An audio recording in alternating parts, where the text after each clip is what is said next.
जी जी, मेरे ख्याल से तो कश्मीर को बेचना ही चाहिए, क्योंकि हमसे ये 4 सूबे संभले नहीं रहे। आप सिंध की हालत देख लें, बलूचिस्तान की हालत देख लें। पाकिस्तान की दिक्कत पता क्या है कि जो चीज खुद करनी चाहिए वो बाहर को तीसरे मुल्कों को कहते रहते हैं कि भैया आप ये कीजिए, आप वो करवाइए, वो करवाइए।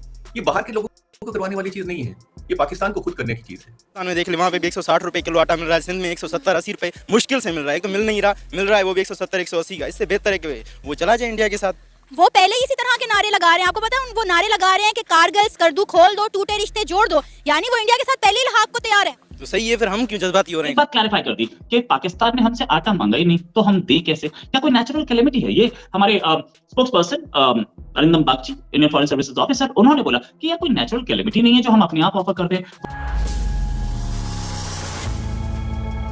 जय हिंद दोस्तों, welcome to Now India Time. दोस्तों, पाकिस्तान ऑक्युपाइड कश्मीर में इंडिया से बॉर्डर खोलने की मांग की जा रही है क्योंकि पाकिस्तान में आटे की भारी किल्लत है। और दूसरी तरफ खबर ये है कि वर्ल्ड बैंक ने जो पाकिस्तान को $1 बिलियन का लोन देने वाला था वो भी बंद कर दिया है। पाकिस्तान अभी हैरान परेशान हो गया कि करे तो करे क्या। इंडिया से बातचीत करने का कोशिश किया लेकिन PTI ने कश्मीर बेचने का आरोप लगाया। आइए और आगे का चर्चा सुनते हैं। अगर वीडियो अच्छा लगे तो like, comment, share and subscribe कर देना प्लीज। कश्मीर को बेचने जा रहे हैं, क्या आपको लगता है कि कश्मीर को वाकई में बेच दिया जाएगा या कश्मीर को बेचना इतना आसान है? जी जी, मेरे ख्याल से तो कश्मीर को बेचना ही चाहिए, क्योंकि हमसे ये 4 सूबे संभले नहीं रहे। आप सिंध की हालत देख लें, बलूचिस्तान की हालत देख लें, तो हम कश्मीर को क्या संभालेंगे? आपको पता है इस वक्त कश्मीर के लोग सड़कों पर हैं, पाकिस्तान की हुकूमत के खिलाफ वो लोग एहतजाज कर रहे हैं कि हमें यहाँ पर आटा जो है 150 से 200 रुपए किलो दिया जा रहा है और हमें हमारे हकूक नहीं दिए जा रहे। तो जो फिर पाकिस्तान के साथ है उनके साथ भी तो यही हालात हैं। बलूचिस्तान में देख ले, वहाँ पे भी 160 रुपए किलो आटा मिल रहा है, सिंध में 170-80 रुपए मुश्किल से मिल रहा है। एक तो मिल नहीं रहा, मिल रहा है वो भी 170-180 का। इससे बेहतर है कि वो चला जाए इंडिया के साथ।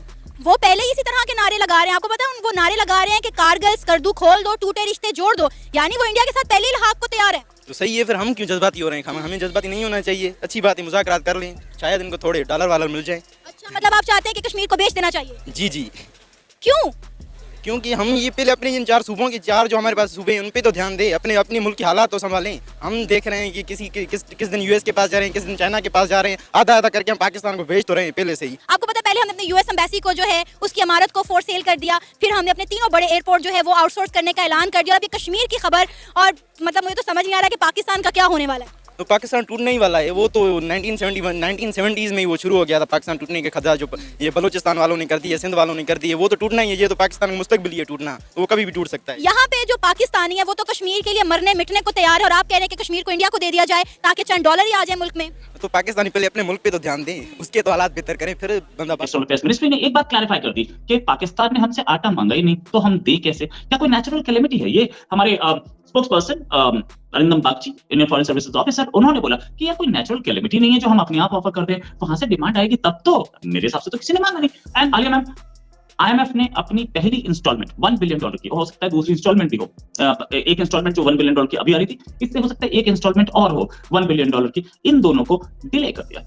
डिले कर दिया मींस इस फाइनेंशियल ईयर में तो नहीं आ रही है, और फाइनेंशियल ईयर इंडिया का नहीं, इंडिया का फाइनेंशियल ईयर मींस फरवरी में 1 फरवरी को बजट आ जाएगा, और फाइनेंशियल ईयर मार्च के बाद शुरू अप्रैल में।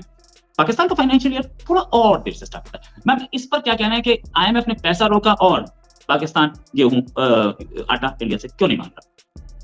बहुत शुक्रिया। सबसे पहले थैंक यू सो मच कि आपने अपने प्रोग्राम में मुझे बुलाया। बहुत अच्छे प्रोग्राम्स आप करते हैं।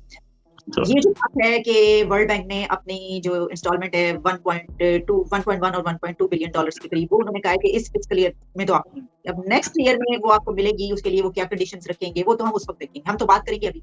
अब ये एक बहुत बड़ा क्राइसिस इसलिए बन चुका है कि देखिए, पहले ही हमारी जो इकोनॉमी है उसकी सिचुएशन ये कि हम तो ये कह रहे हैं कि कहीं से भी हमें इधर उधर से पकड़ के कोई पैसा मिले, हम हमारे पास इतना पैसा हो जाए कि हम इस क्राइसिस से निकल जाएं। तो ऐसी सिचुएशन में वर्ल्ड बैंक की तरफ से जो कि बड़ी उम्मीद रखी गई थी हुकूमत की तरफ से, ये कर्जा जो उन्होंने देना था इसका डिले होना या ये कि पोस्टपोन होना, इसको कुछ भी कह लें, ये होना एक बहुत अलार्मिंग सिचुएशन है। और ये अगर फर्ज करें हम ये कह लेते हैं कि ये मिल भी जाता तो हमारा कितना काम हो जाता, हमें ये भी सोचने की जरूरत है कि $1 बिलियन जो उन्होंने देना था। देखिए, ये बात याद रखें कि वर्ल्ड बैंक की तरफ से जो लोन हमें मिल रहा था और मिलना था ये वाला, वो एक कुछ प्रोजेक्ट्स के लिए था, जिसमें कि एनर्जी सेक्टर के एक प्रोजेक्ट था जिसमें कि कोई $60 करोड़ कहा जा रहा था एक के लिए, $45 करोड़ एक के लिए, इस तरीके से ये बन रहा था।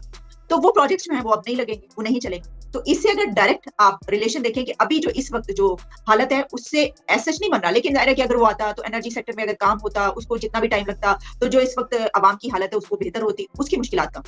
लेकिन जो आवाम की मुश्किलात हैं वो बढ़ने जा रही।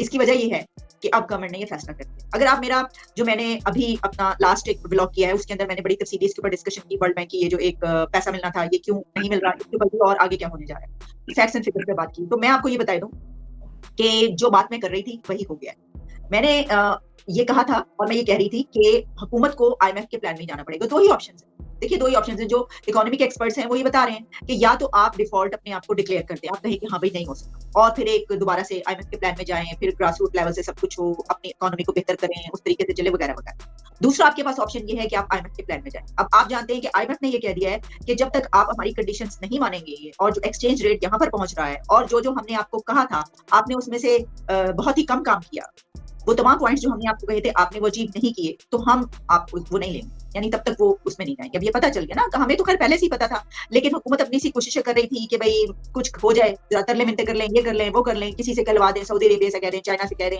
अमेरिका से बात कर लें, वगैरह वगैरह। इस तरह की बहुत सारी चीजें हमारे कई मंथ से होती चली आ रही है, लेकिन उन्होंने नहीं मानी बात।